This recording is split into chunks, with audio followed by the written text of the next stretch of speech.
Pessoal, hoje é dia de inglês para negócios. Talvez vocês até entendem inglês de rua, talvez vocês entendem gírias, talvez vocês entendem episódios inteiros de Friends. Mas você sabe se comportar em uma reunião de negócios com americanos, com britânicos? Nossa, pode ser bem diferente. Eu acho que eu falo bem o português. Eu fico aqui falando todas as semanas de política, de cultura americana, de cultura brasileira, de música, sei lá. E eu acho que eu me expresso bem. Eu faço entrevistas com pessoas, mas eu falo bem o português numa reunião de negócios? Eu não sei, por isso vamos fazer um teste hoje. Vamos falar com um professor do Cambly, que tem um monte de professores de inglês que dão aulas de qualquer tipo, de qualquer nível, sempre falantes nativos, e ele vai ensinar 7 termos de inglês para negócios para vocês. Agora, eu não sei quais são os termos, ele só me falou que vai ter 7. Eu vou tentar traduzir essas frases em português para negócios. E como sempre, se vocês querem uma aula de graça com Cambly, eu estou mostrando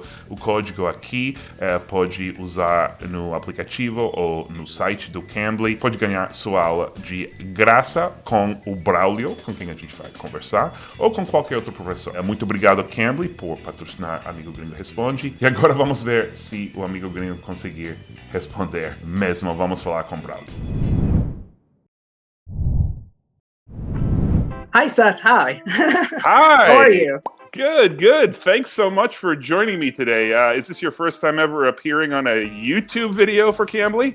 Yes, pretty much. How do you pronounce your name? Braulio. So I know the Brazilians are gonna be like, oh, that's Braulio, and he looks Brazilian and it sounds Brazilian, but you're not Brazilian. Tell us a little bit about yourself, where you live, and how you got into teaching. Sure. Well, I live in a small city. It's a very, very rural city in the northern part of the state of Florida in the United States. It's called Ocala. It's very beautiful. Lots of horses, agriculture, and things like that. And I'm so happy that I found Cambly. It helps me practice that passion. Do you ever have Brazilian students? Yes, absolutely. From many parts, Sao Paulo, Rio. So you're going to do 7 business English terms, and we're going to challenge me here. Do I know what I would say in Portuguese in a similar situation?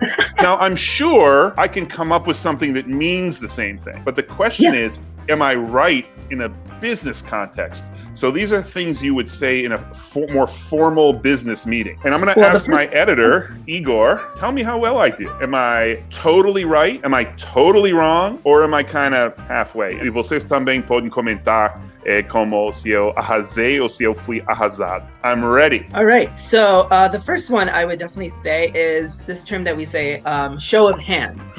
Oh my God. Explain what that means to everybody while I think about how to say it. So it's kind of like an informal vote that it shows the support of a decision that you're making. So let's say we're on the table, we're making a meeting, and the boss says, hey, he wants to have a vote. Everyone in the committee, or to see to have a vote to see who stands for what and things like that. A show of hands is basically saying, show their hands and see who, counting the votes. Counting the votes. Okay. I don't know. I mean, literally, I would say mostra as mãos. Mostra de mão. Mostra de mão, but that can't be right. I'm going to say, you could say, quantas mãos? Like, how many hands? But I still think that's wrong, and probably Igor is buzzing me and saying it's wrong. So I'm just going to say, quantos a favor? Quantos contra? How did I do? But that's a great one. It's so funny. Show of hands. I would have never thought of that as a business term. But of course, I don't say that in my everyday life. That's great. I love this. All right, so number 2,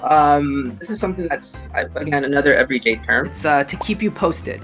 Oh my God. Oh, I think I know this in Portuguese.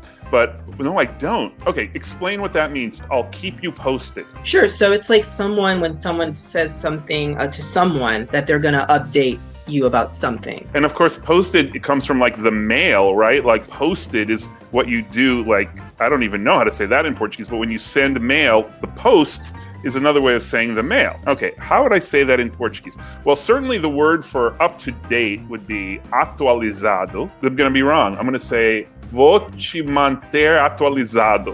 vou te manter atualizado. Esse não pode ser. Igor, vou te... hold on. I can do it. Vou te manter... I don't know. That's the best I can do. The third term would be to get a hold of someone. To get a hold of someone. The famous to get, which drives people crazy. What would you say that means, to get a hold of someone? Just basically to communicate with that person. Basically, just to get a hold of them. Get in touch. So I'm going to say entrar em contato.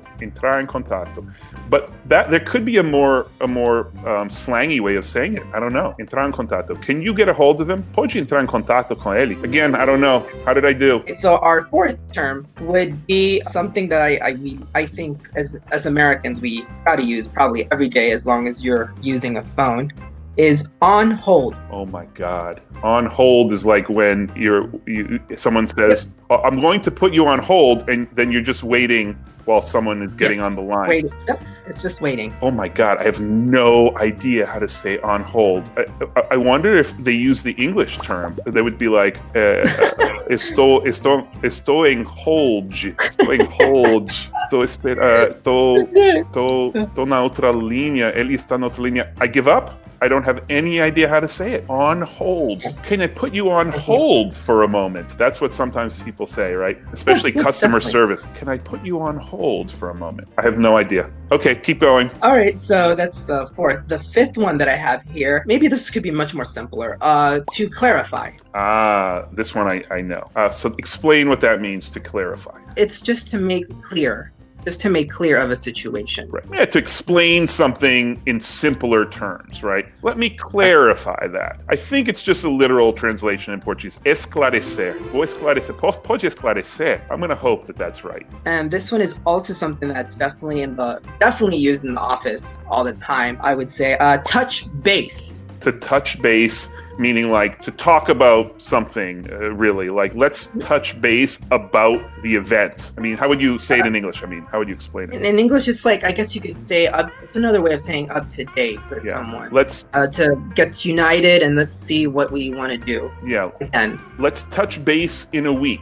Oh yes, my God. Exactly. I'm going to just have to say that it's directly translated. Vamos tocar base daqui a uma semana. Tocar base? It has to be wrong. Hold on, I think I got it. It's something with seguir, segmento. Vamos dar segmento? Vamos dar update, dar segmento daqui a uma semana. Oh my God, this is pathetic. Okay, I'm gonna hope I get the last one right. What is it? Possibility. Possibility, like in what context? Like, for example, you may or you may not, because it's a much more, I guess you could say, it's a more simple term. Like, there's a possibility that we could negotiate together. There's a possibility that we could meet up next week. There's a possibility. So it means like, maybe we could, maybe we couldn't. Yeah, there's a possibility. Yeah, I can see why that's a business term, because it's a formal way of saying kind of maybe not. Like, it's a polite way of saying. This is very famous, right? How different cultures say like, yes, but kind of no. It depends on the tone, right? So if I say, yeah, there's a possibility that could work, that means no. But if I say, yeah, there's a possibility, that might work. I'm going to say that in Portuguese, you would say, existe a possibilidade. Existe a possibilidade. Igor. Huh? Okay, that was fun. I got either 0 of 7 right or 7 of 7 right. I have no idea, but it's very humbling to realize how bad my Brazilian business Portuguese is. I think I need a teacher in Brazil. Alguém quer me ensinar. De graça, pessoal. De graça. Porque Cambly não existe em português. Braulio, so if people want to get in touch with you, you're available on Cambly. They can use their free class that we give them with our code, and we have your name sitting right up here so they know how to look for you. Well, thank you very much for joining us, and you'll come back every Friday for the rest of the month to test me one more time, right? All right, let's do it. All right, thanks a lot. Appreciate it. Thank you so much. E é isso, pessoal. Eu gostei, apesar de me sentir um pouco humilhado. Eu não sei quanto eu acertei, mas sei que não foram todos os 7. E cada sexta daqui para frente, no mês de setembro, o Braulio vai voltar no começo de Amigo Gringo Responde para me testar mais uma vez, e vamos ver como vai isso. Não esqueça que cada sexta-feira é Amigo Gringo Responde. Mandem suas dúvidas sobre a língua inglesa, a cultura americana e tem mais uma coisa: Nova York.